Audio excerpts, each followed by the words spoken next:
고린도전서 9장 16절 말씀부터 제가 읽도록 하겠습니다. 내가 복음을 전할지라도 자랑할 것이 없음은 내가 부득불할 일임이라. 만일 복음을 전하지 아니하면 내게 화가 있을 것이로다.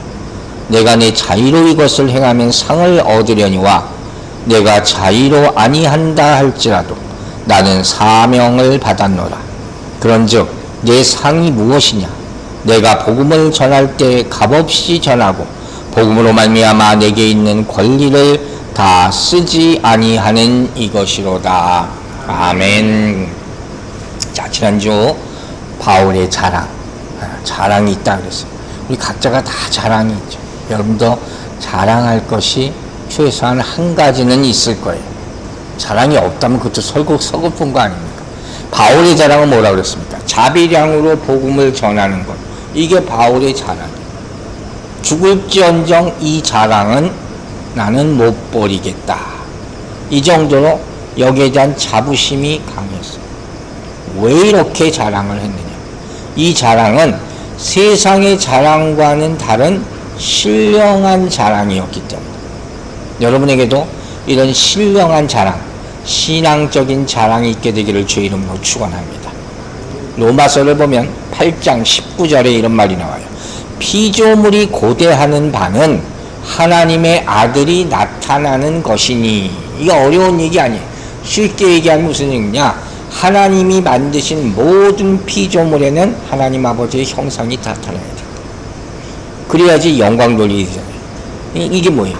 무엇을 자랑하는 겁니까? 예수 그리스도를 자랑하고 복음을 자랑하고 내가 받은 하나님의 말씀을 자랑하고 이 모습이 나타나야 한다. 그러니까 누구나 다 자랑이 있어야 돼요. 이 자랑이 없으면 세상적인 것도 마찬가지죠. 세상적인 자랑이 아무것도 없는 사람은 굉장히 좀 섭섭할 것 같아요. 내가 좀 손해보는 것 같을 수도 있고 또 살맛이 좀 없어질 것 같기도 하고 그렇잖아요. 난 이렇게 뭐 내세울 때 하나도 없나 그런 생각이 들 것 같아요. 그러나 신령한 자랑이 하나도 없다. 이건 뭘 의미할까요? 신령한 자랑이 하나도 없다면 그 사람 안에 예수가 없는 거예요. 그 사람 안에 복음이 없는 거예요. 믿음도 없는 거예요. 그래서 다른 자랑은 없어도 신령한 자랑은 그리스도인으로서 반드시 있어야 된다는 거예요. 그리고 이 신령한 자랑의 핵심이 뭐냐? 거룩함과 진실함이에요. 거룩함과 진실함. 하나님 아버지의 거룩함과 예수 그리스도의 말씀, 진리의 말씀. 이걸 꼭 가지고 있어야 된다 하는 것입니다. 그 생각으로 오늘 말씀 보기 시작합니다. 자, 고린도전서 9장 16절부터 봅니다. 지난주에 앞에 반을 봤어요. 내가 복음을 전할지라도 자랑할 것이 없음은 내가 부득불할 힘이라. 만일 복음을 전하지 아니하면 내게 화가 있을 것이라. 여러분 기억나시죠? 바울은 자기가 전한 복음을 자랑할 수 있어요. 복음만 자랑하는 거니까. 그런데 동시에 또 그렇게 하지 않았다 그랬어요. 왜? 자랑해도 되는 거예요. 근데 왜 안 했습니까? 가장 중요한 이유가 뭐였습니까? 바로 값없이 은혜로 받은 것이기 때문에. 다 그냥 받은 거예요. 공짜로 받은 거. 그러니까 그걸 전하는 이유가 부득불이라는 말을 강조했죠. 이건 꼭 내가 해야 될 일이다. 이 부득불이라는 단어가 그래서 중요하다 그랬어요. 그리고 나서 오늘 볼 말씀이요. 하반절에서 덧붙여서 이런 말을 합니다. 내가 복음을 전하지 않으면 어떻게 돼요? 내게 화가 있을 것이다. 이 대단한 말. 여러분 생각해 보세요. 복음 전하지 않으면 화가 있다. 이게 무슨 말이세요? 왜 화가 있습니까? 우리는 아직 알 수가 없어요. 근데 이 말은 복음 전하지 않으면 무슨 병에 걸려서 죽나? 큰 벌을 받나? 이런 생각을 할 수밖에 없잖아요. 화가 있다고 분명히 얘기했으니까. 그러니까 바울이 이렇게 얘기하는 원인이 있어요. 바울의 생애 전체 서신서를 쭉 보면서 크게 4가지 이유를 제가 설명을 하려고 합니다. 자, 복음을 전하지 않으면 내가 화를 당한다. 첫 번째, 여기서 말하는 화는 실제적으로 형벌을 당한다는 그런 얘기가 아니에요. 그건 무슨 뜻이냐? 바울에게는 이런 뜻이에요. 전도를 내가 하지 못하면 내 영혼이 굉장히 힘들 거다. 왜 내가 전도를 못하게 됐을까? 번민하게 될 거다. 이런 거예요. 쉽게 말해서. 제가 만약 설교를 못하게 돼요. 그러면 정말 힘들 거예요. 감히 바울과 비교할 수는 없지만, 이거 내가 복음을 전하지 못하면 바울이 이렇게 얘기하는 거예요. 난 정말 슬플 거다. 왜? 바울에게는 복음 전하는 일이 숙명과 같은 운명이잖아요. 여기 이 일에 메인 사람이. 이걸 못하면 삶의 의미가 없어지는 거죠. 누구나 그런 게 있잖아요. 내가 이것 때문에 산다 그래도 이거 없으면 정말 삶의 의미가 없다. 이건 한국 부모들 뭐 다 마찬가지지만 자식 보고 사는 거. 뭐 일 때문에 뭐 다 그런 게 하나씩 있단 말이에요. 근데 바울에게는 이게 뭐예요? 오로지 복음 전하는 거예요. 그러니까 이걸 어떤 의미로 보면 이 정도의 다짐과 내가 이거 못하면 나에게 화가 당할 것이다. 이 정도의 다짐과 확신이 있어야지 하나님의 일을 끝까지 감당할 수 있다는 거예요. 어떤 어려움이 있어도. 바울이 얼마나 많은 어려움을 당했으니까 솔직히 말해서 복음 전하는데 죽을 고비를 수도 없이 넘기고 끝까지 내가 죽을 때까지 일을 어떤 상황에서도 나는 감당하겠다. 이런 고백이 있어요. 제가 가끔 인용하는 그 고인이 되신 이제 허은석 선교사님이라고 있잖아요. 그분의 책을 보면 제가 힘들 때마다 이렇게 도전을 받거든요. 그분이 죽기 얼마 전에 폐에 종양이 생긴 것을 발견하게 됩니다. 그러고 나서 보통 사람 같으면 얼마나 낙심되겠어요. 목사님들이 뭐 폐 질병이 많아요. 김동 목사님도 그렇고 옛날 목사님들 폐병 걸려서 소출하신 분들 많잖아요. 약이 없어서 그러기도 했지만 그 허은석 선교사님이 이런 기도를 했다는 거예요. 이 푸고라는 분이 쓴 아버지께 바치는 기도라는 게 인용하신 건데 이렇게 써 있어요. 아버지, 이 몸을 당신께 바치오니 좋을 대로 하십시오. 당신의 뜻이 저와 피조물 위에 이루어진다면 저는 아무것도 바라지 않습니다. 지금 폐에 종양이 생겨서 죽기 일보 직전인데 이런 기도를 한 거예요. 참 대단한 거죠. 아버지 나 좀 살려주시면 어떻게 살겠습니다. 이게 아니라 아버지 뜻대로 하십시오. 이런 사람들은 고통이 하나님께 주시는 은총이 될 수 있다는 거예요. 오히려 우리 같은 사람들은 이거 이해하기 참 어렵죠. 고통이 하나님이 주시는 허락하시는 고통이라면 난 달게 그걸 받겠습니다. 이런 고백을 하는 거예요. 그러니까 이 허은석 선교사님이 죽기 일보 직전까지도 말씀 전하느라고 진짜 몸을 끌고 가서 복음 전하다가 소천하셨거든요. 그 남편 선교사님은 다시 또 아마존 밀림 가서 또 사역하고 계시고 이런 분들도 있단 말이에요. 리빙스턴이라는 분이 이런 말을 했어요.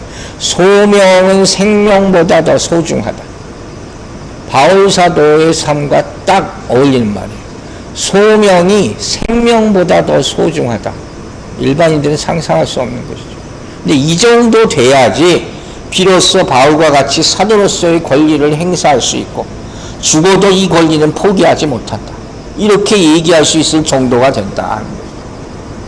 성경을 보니까 바울과 아주 비슷한 고백을 한 사람들이 몇몇 있어요.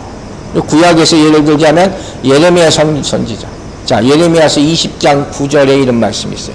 내가 다시는 여호와를 선포하지 아니하며 그의 이름으로 말하지 아니하리라 하면 나의 마음이 불붙는 것 같아서 골수에 사무치니 답답하여 견딜 수 없나이다.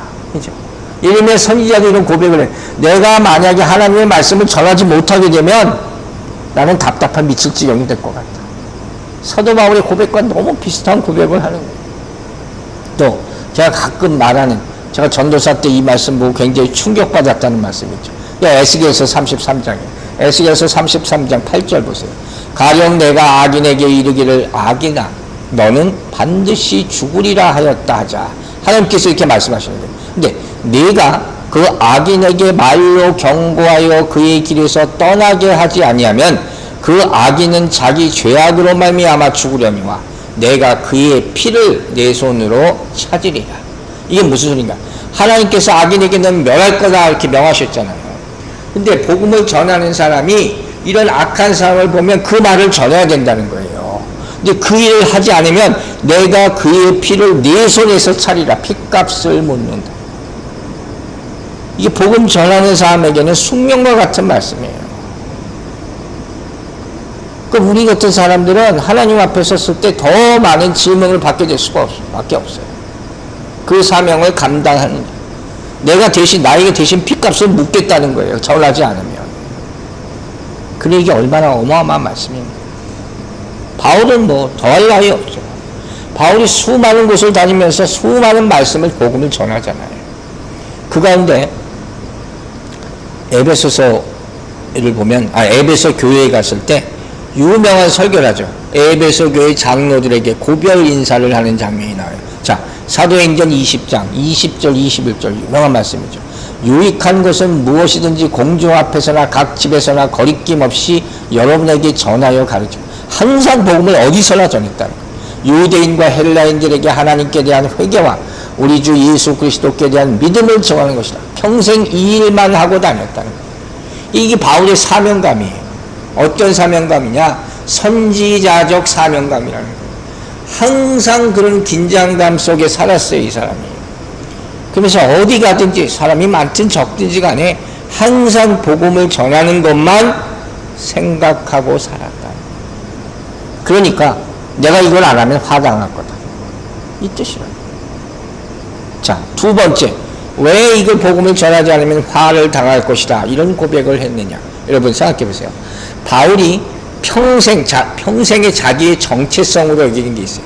나는 어떤 사람이다. 로마서 1장에 나오는 말씀이 뭐라 그럽니까? 나는 빚진 자다.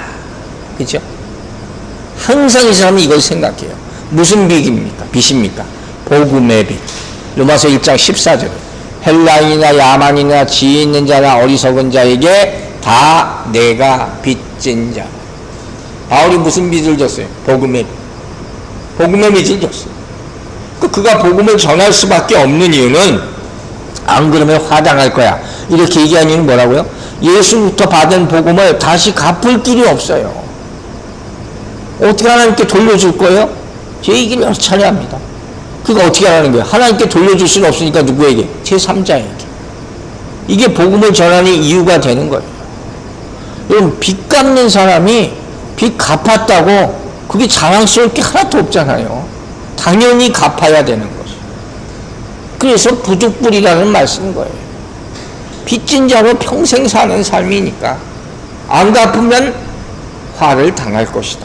당연한 거 아닙니까? 여러분 보세요. 땅 끝까지 주의 복음을 전하는 증인이 되라. 예수님이 지상 명령이잖아요. 이걸 가장 잘 실천한 사람이 누구겠습니까? 바울이죠. 현실적으로 정말 바울이에요. 그런데 사도행전을 우리가 보잖아요. 그럼 제가 이런 생각을 했어요. 그럼 그 말, 땅 끝까지 복음을 전하라는 말을 가장 싫어했을 사람이 또 누굴까? 이것도 바울이에요. 바울 되기 전에 사울. 그러니까 다메섹까지 예수 믿는 사람 죽이러 가잖아요. 이 아이러니를. 마지막에 그렇게 살지만 예수 믿기 전까지는 이 명령을 제일 싫어했던 사람이 이 바울이라는 사람이란 말이에요. 무슨 얘기냐? 전도라는 것이 쉽지 않은 거예요. 이 전도라는 것이 항상 양면성을 가지고 있어요. 어떤 양면성이냐? 가장 귀한 일이면서도 가장 부담스러운 거예요. 전도, 선교가 의무면서 은사, 이렇게 얘기하는 거예요. 절대 쉽지 않은 거예요. 전도의 사명을 우리가 감당할 때 가장 중요한 것이 뭡니까? 우리의 마음가짐이에요. 이거예요. 그런데 어떤 마음가짐이에요? 이거 마음가짐만 가지고 있으면 되냐? 그게 안 되더라는 거예요. 자, 이 사울을 보라는 거예요. 바울을 보면 자원하는 마음으로 전도도 해요. 은혜받아. 그러나 억지로 감당하게도 되는 거예요. 이 두 면이 다 있는 거예요. 십자가도 얘기했잖아요. 자원하는 십자가도 있지만 억지로 지는 십자가도 있다. 똑같은 거예요, 여러분. 근본적으로 우리가 항상 하늘보다 크고 바다보다 깊은 하나님의 은혜를 어떻게 갚을 수 있습니까? 답은 뭐예요? 최선의 방법은 전도하는 것이다. 바울은 평생 이 갚는 자의 마음으로 했다. 그렇지 않으면 화를 당할까. 참 대단한 거죠. 세 번째, 왜 또 화를 당할까 생각했을까? 자, 디모데에게 전한 말씀 보세요. 디모데후서 1장 12절.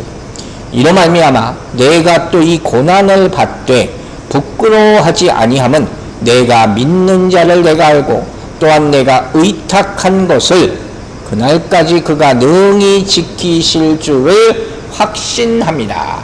그럼 여기서 내가 의탁한 것이 뭘까요? 하나님이 바울에게 의탁한 게 뭡니까? 맡긴 거예요. 복음이죠. 또 여기서 디모데서니까 바울이 디모데에게 맡긴 것, 복음이죠. 의탁한 게 있어요. 내가 받은 게 있어요. 왜 주셨겠어요? 전하라. 이것이야말로 바울이 지켜야 되고 모든 복음 전도자가 목숨을 걸고 지켜야 될 것이에요. 주님이 맡긴 거니까. 그럼 여러분, 주님으로부터 말씀 우리가 항상 받잖아요. 이거 지키는 게 중요한데 어떻게 지키냐는 거예요. 내가 지키냐? 내가 지키면 못 지켜요. 그래서 못 지키는 거예요. 이건 내가 지키는 것이 아니라 하나님께서 지켜주시는 거예요. 그리고 우리는 다만 이것을 지켜주시는 하나님을 믿는 거죠. 이 행위가 순종이라고 하는 거예요. 그 뜻대로 다 순종하게 됨을 주의 이름으로 축원합니다. 여러분 보세요. 사도 바울은 자기에게 특별한 복음이 주어진 것을 알았어요. 특별한 복음의 사명이 주어진 것을 이 사람 압니다. 우리도 알죠. 무슨 사명이에요? 이방인을 위한 전도자. 예수님의 제자들도 이런 사명을 주지 않았어요. 누구도 이런 사명을 받지 않았어요. 엄청나게 특별한 거예요. 또 한 가지가 있어요. 바울에게 맡겨진 복음의 내용은 왜 또 특별한 게 있느냐? 구원론에 대해서 우리 죄인을 구원시키는 데 있어서 탁월한 진리예요. 그 예가 뭐냐? 바로 로마서예요. 여러분 이런 말 하잖아요. 로마서 세상에 무슨 일이 생겨 성경이 다 타도 로마서 한 권만 있으면 구원받을 수 있다. 그 가운데 로마서 8장만 있어도 구원받을 수 있다. 그만큼 로마서가 중요하고 바울이 하나님의 영감을 얻어서 이 로마서를 썼단 말이에요. 이 복음을 들으면 누구든지 단시간에 복음의 진리를 깨닫고 있고 구원받을 수 있다. 로마서 8장 1절에서 뭐라고 했어요? 그리스도 예수 안에 있는 자에게 결코 정죄함이 없나니. 바로 그 직전에 오라 나는 공고한 사람이다 해놓고 이 그리스도 예수 안에 있는 자에게 결코 정죄함이 없다. 이 말로 끝나는 거예요. 해방되는 거예요. 그 다음에 이제 뭐였어요? 그리스도 예수 안에 성령의 법이 뭐예요? 죄와 사망의 법에서 우리를 해방했다. 이게 복음이잖아요. 이거 하려면 구원받는 거예요. 그 정도로 특별한 은혜와 은사와 사명을 받은 사람이 바로 바울이라는 거예요. 그걸 아니까 이걸 알면서 이걸 어떻게 안전할 수가 있냐는 거예요. 내가 이걸 전하지 않으면 이거 못 듣는 사람은 구원 못 받고 망해 이거예요. 이런 얘기예요. 근데 지금 내가 무슨 어떻게 대접받고 무슨 상급받고 난 이거 따질 그런 상황에서 안 된다. 그 생각으로 살았다는 거예요. 이게 세 번째.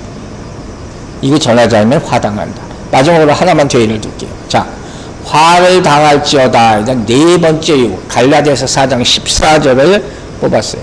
자, 내가 처음에 육체의 약함으로 말미암아 너희에게 복음 전한 것을 너희가 아는 바라. 어떻게 보면 이게 가장 솔직한 말이에요. 바울이 정말 솔직하다 그랬잖아요. 신학적으로 정말 천재성이 있는 사람이지만 정말 진솔한 사람이에요. 지금 무슨 소리냐? 이런 고백이에요. 내가 여러분들과 같이 평범하고 건강하고 아무 문제 없고 부유하고 그랬다면 나도 그냥 일반 사람하고 똑같이 그냥 이렇게 살았을 거예요. 복음이 뭐하고 이렇게 복음에 막 미쳐가지고 내가 몰두하고 이렇게 이러지 않았을 거라는 거예요. 이 말은 뭐예요? 나는 이렇게 특별한 사람이 아닙니다. 나는 이렇게 대단한 사람이 아닙니다. 그러면 왜? 나는 복음을 전하지 않으면 아팠습니다. 이거예요. 얼마나 솔직합니까? 복음 전하지 않으면 아프다. 실제로 바울이 육신 연약함이 많잖아요. 그걸 고백하는 거예요. 그래서 전하지 않을 수가 없었다. 안 그러면 화를 당할까. 여러분, 교회 오면 병 낫는다는 말, 그런 분들 많아요. 아프다가도 교회만 오면 아프게 싹 잊어먹는다는 분들이 있어요. 그래서 가끔 고백하잖아요. 정말 현실이거든요. 아프다가도 설교하고 나면 싹 날 때 진짜 많아요. 난 그게 복음의 능력이라고 믿는단 말이에요. 그러니까 바울이 지금 이렇게 말하는 거예요.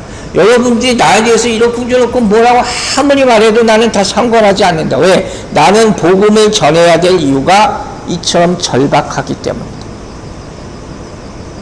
그러니까 나는 이걸 전할 수밖에 없다. 그래서 제가 인용한 4가지 성경 구절이 다 바울에게는 눈물 나는 고백이고 인생이라 할 수 있는 거예요. 여러분, 우리에게도 이런 고백이 있게 되기를 바랍니다. 최소한 한 가지 이상이 있어요. 그래야지 끝까지 이 사명을 감당할 수 있다. 자, 이제 고린도전서 9장 17절 보겠습니다. 내가 내 자의로 이것을 행하면 상을 얻으려니와 내가 자의로 아니한다 할지라도 나는 사명을 받았노라. 자, 이 말씀도 좀 알쏭달쏭한 말씀. 일반인은 좀 이해하기가 어려운 말씀이죠. 이게 무슨 소리냐? 먼저 뭐라 그랬어요? 내가 자의로 이것을 내 뜻대로 하면 상을 얻을 수 있다. 즉, 내 자원에서, 내가 자원에서 복음을 전하면 하나님께 상급을 기대할 수 있다. 이렇게 솔직하게 말하는 거예요.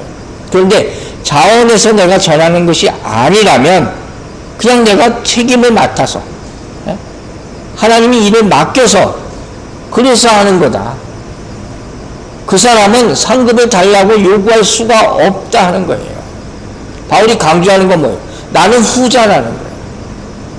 내가 자원해서 한 게 아니고 하나님께서 나를 부르셔서 반강제적으로 이 일을 하게 하셨다. 그 사건이 뭐예요? 탐내생이죠. 그러니까 우리가 사도행전에서 지금 보고 있잖아요. 이 사람 교회를 정말 핍박하다가 하나님께 부름받은 사람 아니에요. 이건 강압적으로 한 거지. 바울이 어렸을 때부터 모태신앙을 가가지고 나는 목사 되겠다. 이 사람이 아니에요. 그런 분들도 있어요. 제가 설교 준비하다가 옛날에 국민학교 때, 국민학교 중학교 친구 하나가, 중학교 2학년 때 친구 하나가 그 생각이 났어요. 걔가 목사한다고 했었어. 진짜 뭐 하고 있는지 모르겠는데, 그땐 정말 참 이상한 애다네 그렇게 생각했던 것 같아요. 분명히 그랬을 거예요. 정말 목사가 됐는지 모르겠지만 바울은 그런 경우가 아니란 말이에요. 교회를 미워하고 핍박하고 복음을 미워하고 어찌 보면 그 상황은 복음을 전파한다 이게 상상도 못할 사람이 바울이에요. 그래서 우리 나중에 사도행전 보면은 9장에 26절에 이런 말이 나와요. 사울이 예루살렘에 가서 제자들을 사귀고자 하나 다 두려워하여 그가 제자됨을 믿지 아니하니. 무슨 얘기인지 아시겠죠? 분명히 사울이 회심했는데 예루살렘에 제자들이 다 있잖아요. 거기 갔어요. 바나바랑 같이 가잖아요. 근데 바울을 다 두려워해요.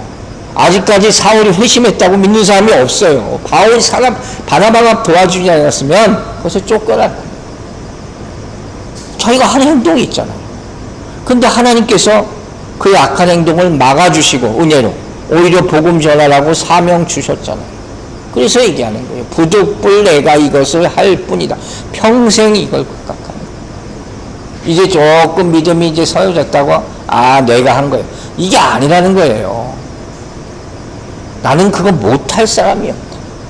그런데 지금 이렇게 하나님의 은혜로 하는 거다. 이 말을 고백하는 거예요. 그러니까 여기 이 말이에요. 하나님이 보시기에 참 하나님이 사람마다 다양한 은사를 주시고 사람마다 판단 기준도 다 다르시고 주시는 사명도 다 달라. 어떻게 그렇게 잘 알고 그렇게 주시는지 모르겠어요. 즉 여기 자의로라는 임으로 이 말은 사도의 자격이 아닌 평신도의 자격이라는 소리예요. 평신도 가운데 은혜 받은 사람이 자진해서 복음을 전하고 하나님의 일을 하면 이 사람은 상급 받아도 무방하다. 당연한 것이다. 그러나 사도가 복음을 전하는 것은 뭐예요? 자기 같은 바울 같은 이건 억지로 데려다 놓은 거잖아요. 하나님이 일을 시키기 위해서. 그건 당연한 거지. 오히려 전하지 않으면 벌 받는다. 쉽게 말하면 이 얘기예요. 나는 그걸 항상 알고 있다. 제가 이 말씀을 설명하기 위해서 이런 측면에서 좀 설명을 해드릴 것 같아요. 죄송한 말씀이지만 목회자가 하나님으로부터 받은 말씀은 평신도와는 비교할 수가 없어요. 내가 뭐 잘나고 못났다 그 얘기하는 게 아니라 양이나 질면에서 다를 수밖에 없어요. 아무리 평신도가 성경을 많이 읽어도 하나님이 주시는 건 다를 수도 있어요. 이걸 알아야 돼요. 그쵸? 전도사 때도 저희 아버님이 성경을 많이 읽으셨거든요. 항상 전화하면서 그런 얘기 했어요. 성경 많이 읽으라면서. 당신이 나보다 성경 더 많이 알고 계시다고 자랑하듯이 그렇게 얘기했어요. 그럴 수 있을지 모르죠. 하지만 사명은 틀린 거예요. 그 자식이라 할지라도 목회자 자식이 있을 수 있잖아요. 그럼 그 부분에 있어서는 존중해 줄 수 있어야 된다는 거예요. 그런데 반대로 또 생각해 보자는 거예요. 자, 그 특별한 말씀과 계시를 하나님으로부터 받았어요. 그러면 그 사람은 어떻게 돼요? 그걸 반드시 전해야 돼요. 다른 사람들과 다른 걸 받았으니까. 그걸 안 하면 그 책임을 그 책임을 면할 수가 없는 거예요. 이런 양면성이 있는 거예요. 주님이 분명히 말씀하셨어요. 많은 일을 맡긴 자에게 많은 것을 요구한다 그랬어요. 그죠? 특별한 것을 맡기면 특별한 것을 요구하시는 거예요. 고린도전서 4장 보세요. 1절과 2절. 여기 나오잖아요. 사람이 마땅히 우리를 그리스도의 일꾼이요 하나님의 비밀을 맡은 자로 여길지니라. 그리고 나서 뭐랬어요? 그리고 맡은 자들에게 구할 것은 충성이니라. 하나님께서 반드시 이거 물어보신다. 그렇기 때문에 심지어 그 사람이 이 땅에서 아무리 뛰어난 일을 많이 했다고 해도 하나님의 종으로 부름받은 사람이라면 바랄 것이 없다는 거예요. 그걸 알아야 되는 거예요. 왜냐하면 모든 것이 다 당연히 해야 될 거예요. 주시는 것도 하나님, 공급해 주시는 것도 하나님. 문득 이 생각을 했어요. 여러분 아시겠지만 조영기 목사님 설천하셨잖아요. 한국교회에 큰 일을 감당하신 분인데 제가 갑자기 그 생각이 드는 거예요. 과연 이 양반이 한일에서 상급이 얼마나 클까? 모르는 거예요, 우리는. 모르는 건데 우리 이제 마지막 부분에 전할 말씀 가운데 대답이 약간 들어있을 수 있어요. 여러분 판단 여러분이 하시는 거죠. 저 개인적으로 지금 가장 중요한 건 뭐냐면 우리 교인 한 사람 한 사람이 정말로 말씀으로 변화되고 성장하는 거예요. 저는 이거밖에 없어요. 뭐 크고 바랄 것도 바랄 수도 없는 상황이죠. 그리고 세상에 선한 영향력을 미치게 되기를 주의 이름으로 축원합니다. 주어진 환경에 내가 최선을 다해서 할 수 있는 건 이거란 말이에요. 저기 17절의 핵심 주제는 저는 이렇게 생각해요. 마땅히 해야 될 일로 여겼습니다. 마땅히 해야 될 일. 이게 사명자의 사명이에요. 생각하겠어요. 이게 부재예요. 오늘 설교의 부재. 우리가 피해야 될 건 뭡니까? 내가 복음을 전하면서 그 자랑하지 말라는 거예요. 내가 누구를 어떻게 교회를 인도하고 뭘 예수 믿게 하고 이거 내가 한 게 하나도 아니라는 거예요. 이건 사명이에요. 당연히 해야 될, 마땅히 해야 될 것이다. 잊지 마시기 바랍니다. 우리가 마지막 때에 항상 하나님의 심판대 앞에 선다 하지 않습니까? 그 종말에 가면 하나님 보좌 앞에서 각자가 행한 일을 다 고하게 돼 있어요. 다 그 앞에서 드러나게 돼 있어요. 직접 고한다 그랬습니다. 오늘 두려움과 떨림으로 하는 것. 그리고 충성되게 그 사명을 감당하는 거죠. 그러니까 복음을 전한다는 것은 여러분 선택사항이 아니에요. 이건 선택이 아니라 필수예요. 필수. 그러니까 아까 선교 얘기를 했잖아요. 선교는 의무이자 은사라고 그랬죠. 특별하게 은사 받은 분이 또 하지만 선교사로 파송돼서. 그러나 또 모든 사람이 해야 될 일 가운데 하나다. 필수라 하는 것이죠. 자, 이제 마지막으로 고린도전서 9장 18절 말씀 보겠습니다. 그런즉 내 상이 무엇이냐? 내가 복음 전할 때에 값없이 전하고 복음으로 말미암아 내게 있는 권리를 다 쓰지 아니하는 이것이로다. 이게 결론이에요. 결론적으로 그래서 바울이 선택한 것은 하나님이 맡기신 직분에 따라오는 당연한 권리 있는 보상을 포기했다는 거예요. 이게 결론이에요. 나는 안 받겠다는 거예요. 자기가 왜 일을 하는지를 너무 잘 아는 것이죠. 받아도 상관없지만 나는 이 보상을 다 안 받겠다고 선포를 해버려요. 이게 누구들하고 하는 소리예요? 고린도 교인들.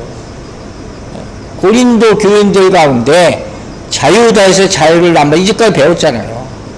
여러가지 포기에 대해서. 자기 권리를 마음대로 누리고 믿음이 연약한 사람들을 오히려 핍박하고 상처 주는 그런 고린도 교회 사람들. 그 사람들 들으라는 거예요. 진정 하나님으로부터 상급을 받기를 원한다면 어떻게 하라는 거예요? 그 권리를 포기할 수 있어야 된다. 이거죠. 이게 무슨 일이냐? 이런 얘기예요. 자, 이 땅에서의 권리, 이걸 다 주장하지 말고 받지 않아야지 하늘에서 보상이 있다. 이게 천국 상급의 원리예요. 이거 절대로 잊지 마시기 바랍니다. 저를 필요한 어떤 목회자가 할지라도 이 생각을 하고 있어야 돼요. 하물며 조용기 목사님이라 할지라도 이 원리는 변함이 없는 거예요. 성경에 나오니까. 여기 복음의 원리가 숨겨져 있는 거예요. 복음은 하나님께서 공짜로 주신 거예요. 그죠? 그냥 거저 받았으니 거저 주고. 이게 하늘의 축복을 받는 원리예요. 정말 하늘의 복을 그렇게 주장하는 하늘의 복을 받기를 원한다면 이 땅에서의 권리를 포기해야 한다 하는 것이죠. 이게 바울의 주장이에요. 여러분, 한마디로 말해서 예수님을 생각하시면 돼요. 예수님은 이 땅에서 권리를 주장한 게 하나도 없으시죠. 다 포기하고 십자가에서 죽으셨어요. 그래서 뭘 얻으셨습니까? 하늘 보좌. 이 원리를 알아야 된다. 사랑하는 여러분, 하나님으로부터 상급을 원하십니까? 누가 상을 받을 수 있다고 얘기합니까? 이 땅의 상을 포기하는 자가 하늘의 상을 받을 수 있습니다. 바울의 사역의 원리가 크게 두 가지로 딱 보여주는 거예요. 하나는 우리가 이제까지 계속 말했던 가장 효과적으로 영혼 구원하는 사역을 하는 거예요. 그걸 위해서 다 포기, 결혼도 안 하고 포기하는 거예요. 이제까지 봤던. 두 번째는 뭐냐? 이 세상에선 철저히 나는 다 얻는 것을 다 포기하겠다. 그 대신 하늘의 것을 취하겠다. 이렇게 보면 이 사람 지독한 사람이에요. 제가 표현이 그래서 그렇지만 정말 일반 사람으로는 이렇게 살 수가 없는 거예요. 이 세상의 것을 이렇게 철저히 배설물같이 여긴다고 할 수밖에 없어요. 그저 사람이니까 이 세상에서도 어느 정도 좀 잘 되길 바랄 거 아니에요. 좀 그런 것도 좀 있어야지. 근데 이 사람은 철저히 그걸 버렸다. 더 힘든 길로 갔다는 거예요. 자, 왜 이럴 수 있을까? 그것만 마지막으로 한번 생각해봐요. 어떻게 이 사람이 이럴 수 있었을까 하는 거예요. 저는 이렇게 생각해요. 이유 중에 하나는 이 사람 다메섹에서 죽었거든요. 이미 죽은 목숨이에요. 이걸 항상 기억하는 거예요. 또 나중에 고린도 후서에 나오죠. 3층 전에 갔다 왔어요. 하늘 본 거예요. 항상 이걸 여러분 소망하시기 바랍니다. 하늘을 본 사람은 이 땅의 것을 아무렇지 않게 생각할 수밖에 없어요. 그래서 고백합니다. 로마서 14장 8절 보세요. 우리가 살아도 주를 위하여 살고 죽어도 주를 위하여 죽나니 그러므로 사나 죽으나 우리가 주의 것이로다. 참 위대한 고백이죠. 저는 자유한 거예요. 이 진짜 자유한 거죠. 이 땅에 있을 때는 주를 위해서 살고 또 죽어도 나는 두려울 게 하나도 없다. 이제 하나님 만나서 그 영광을 볼 거니까. 이렇게 살아가게 되기를 바랍니다. 여러분, 마지막으로 질문을 할게요. 이 세상에서 잘 되는 것과 천국 가서 잘 되는 것, 뭘 바라십니까? 다 잘 됐으면 좋겠죠. 이 세상에도 잘 되고. 근데 그건 쉽지 않다는 거예요. 선택을 해야 돼요. 천국을 선택하는 여러분들 되시기 바랍니다. 보세요. 바울은 다메섹으로 가는 길에서 주님을 만나죠. 그 이후에 자신에게 복음이 주어지는 걸 어느 순간 깨닫게 됩니다. 그런데 이건 엄청난 축복인데 그 이후의 인생은 눈물과 땀과 핍박과 희생, 그리고 본문에 나오는 자기가 받을 수 있는 보상을 다 포기하는, 그런데 바울은 이것을 하나님의 훈장으로 여겼어요. 참 드라마틱하죠. 그래서 갈라디아서 6장 17절에 유명한 말씀을 하죠. 내 몸에 예수의 흔적이 있다. 이게 보상. 내 몸에 예수의 흔적이 있다. 이것보다 더 큰 보상이 어디 있습니까? 이게 바로 사명자가 가져야 될 마음 자세라는 거예요. 여러분, 복음 전하는 것이 가장 큰 복임을 명심하시기 바랍니다. 그리고 내가 하는 일이 정말 마땅한 일이다. 정말 감사함으로 주님의 일을 감당하게 되기를 주의 이름으로 축원합니다. 기도하겠습니다. 아버지 하나님, 부득불 사도 바울이 이렇게 복음을 전하는 일만 매진할 수 있었던 이유를 알게 하심을 감사드립니다. 내가 죽는다 하여도 이 자랑 버리지 않게 하여 주시고 바울과 같은 처지는 되지 않을 망정 그 길을 따라갈 수 있는 조금의 믿음이라도 허락하여 주시옵소서. 그의 하나님 만나는 날 우리가 부끄럽지 않게 단 한 사람이라도 정말 영혼을 구원하는 일을 했다는 것을 주님 앞에 가서 고하고 주님께서 착하고 충성된 종이라 칭찬할 수 있는 그 말을 들을 수 있는 복음 전달하는 사명을 잘 감당하는 성도들이 되게 하여 주시옵소서. 감사드리며 예수 그리스도의 이름으로 기도했습니다. 아멘.